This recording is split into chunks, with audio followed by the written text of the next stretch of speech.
So after creating the branch, what you need to do here is you have to now make the changes in the code that you have on your system. Okay. So now you need to make some changes because you need to make some changes in order to create a pull request, right? You have to make changes on this project that we are working here. Okay.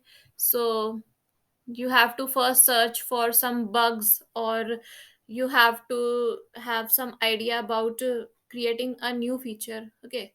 So either you can read this readme.md file. If you find any grammatical error or spelling mistake, then you can correct that one. Okay. Otherwise, if I go here like this one, intro to GitHub. Okay. And if I want to contribute here, for example. Okay. So what I need to do here is I have to make the changes on my local. So for that, what I need to do here is first I have to open this code on my editor. Okay. Like VS Code and all. So for that, you run the command code dot, or simply you can open up the VS Code from here, from the search. Okay. And code dot will also open the code dot is like a command. Okay, is a command uh, that you can run from the cmd itself to open up the vs code in the same folder that you're working on. Okay.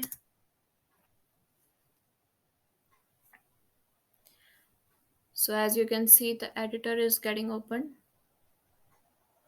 Yeah, so here is the code that you have on your local. Okay.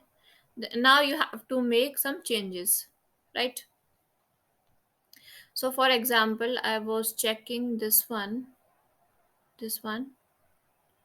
right? Mm-mm. Yeah, so here they have listed the steps, the same steps that I have told you now. The first step is fork, the second step is clone, then create a branch. Okay, then the next step is focus their change on one area, right? So I want to make some changes. I want to make some changes in the third step, for example. Okay. So here they have mentioned create a branch. You will want to ask them to create a branch for their work. Okay. But they have not mentioned why you need to create a branch. Okay. So according to me, I can add some information to them so that this project can improve. Okay. So that it can become beginner friendly, right? So as I know that a new branch is always created so that the existing branch does not get affected, right? So I can add this extra piece of information here. So how can I add it? I can add it in the form of pull request. Okay. So first I will make that change on my editor, that is VS Code, and then I will push those changes that I made on the VS Code to the GitHub and create the pull request, right? So here I go. Here I have to find the that folder. Okay.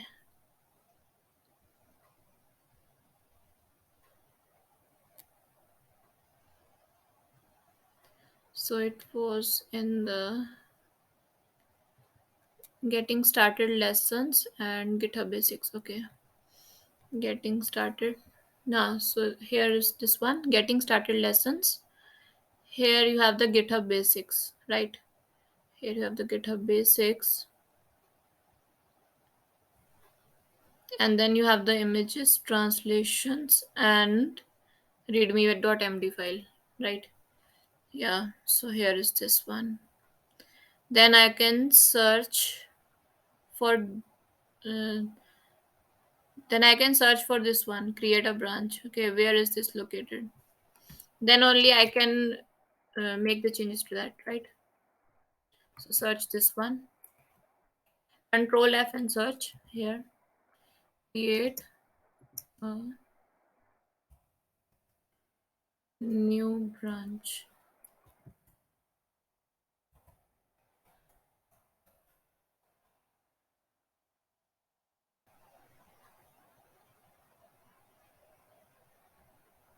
Create a branch, sorry. Create a branch. Yeah, here is this one. Okay. We have found out where is this one. Okay, create a branch, and here they have written you will want to ask them to create a branch for their work. Okay, but why do you need that branch? You can mention here, right?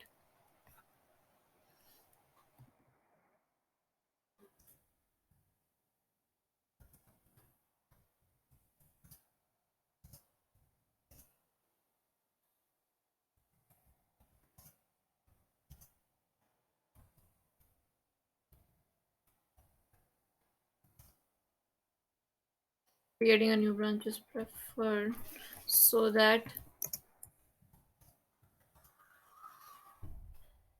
might not affect the existing master branch. Okay, so you have made the change to the local, then you need to save this change, and then the next step is to, you have made the changes in the code that you have on your system, then the next step is take the changes to the staging area. So what is staging area? uh, Earlier the changes are always unsaved, right? So they are uncommitted or unstaged. Then the changes move to the staging area, and after the staging area they move to the commit area, and in the commit area they are saved. Okay, so staging area is the area that comes between the uncommitted changes and the committed changes. Okay, so now you have to take the changes to the staging area.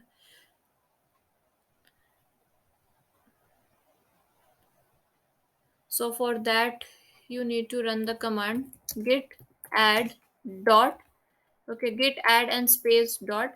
Otherwise you can also mention the file name in which you have made the changes. Like I have made the changes in the getting started lessons, and inside the getting started lessons I have made the changes to the github basics, and in the github basics I have made the changes to the readme.md file. Okay, so that path becomes too long, so instead of that you can just simply write git add dot. Okay,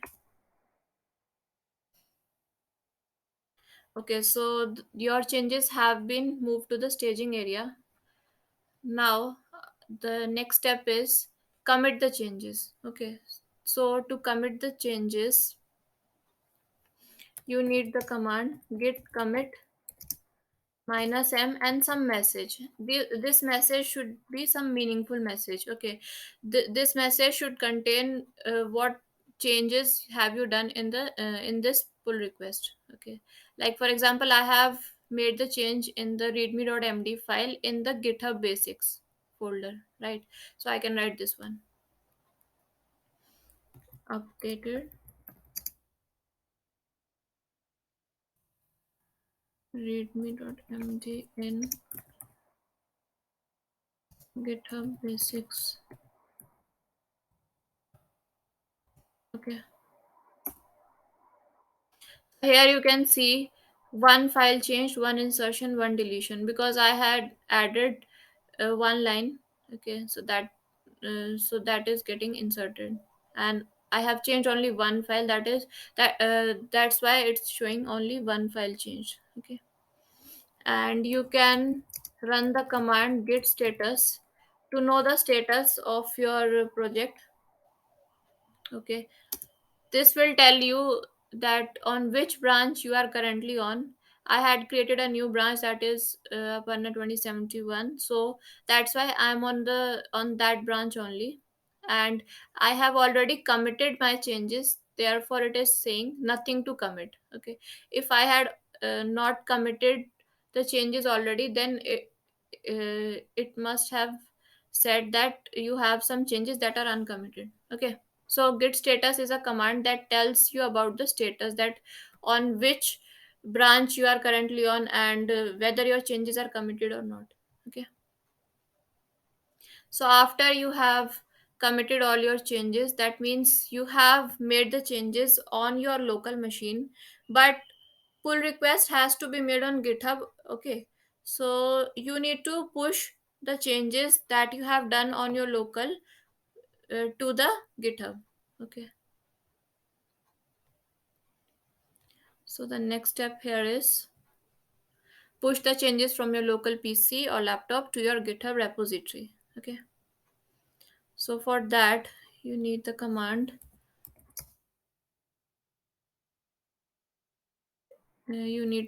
git push origin and then branch name. Okay, as the branch name is Aparna 2071, I am writing here. Okay, git push origin branch name.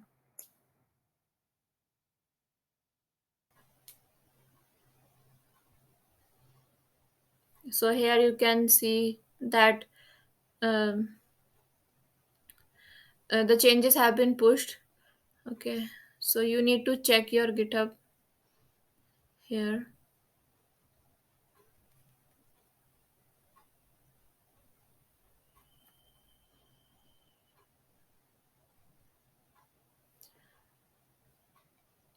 So as you can see here, on my GitHub account, it is showing Aparna 2071 had recent pushes less than a minute ago. Okay, and here is an option for compare and pull request. So you have to click on this compare and pull request, and then here the heading is by default the same as the message that I gave in the commit. Okay, in the git commit here, this one, git commit updated readme.md in github basics. Okay, so in the pull request the title is by default the same as the message you have written in the commit command. Okay, you can also change this, but it's correct, so I am leaving this as it is. And here you can write what changes you have done in detail. Okay, like I will write,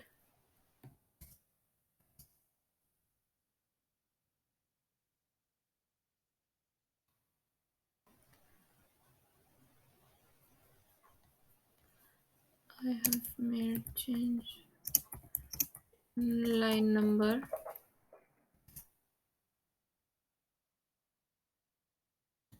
202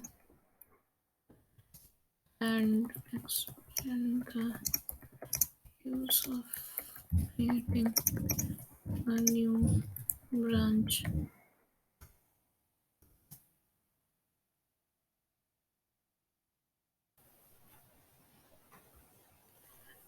in GitHub Basics.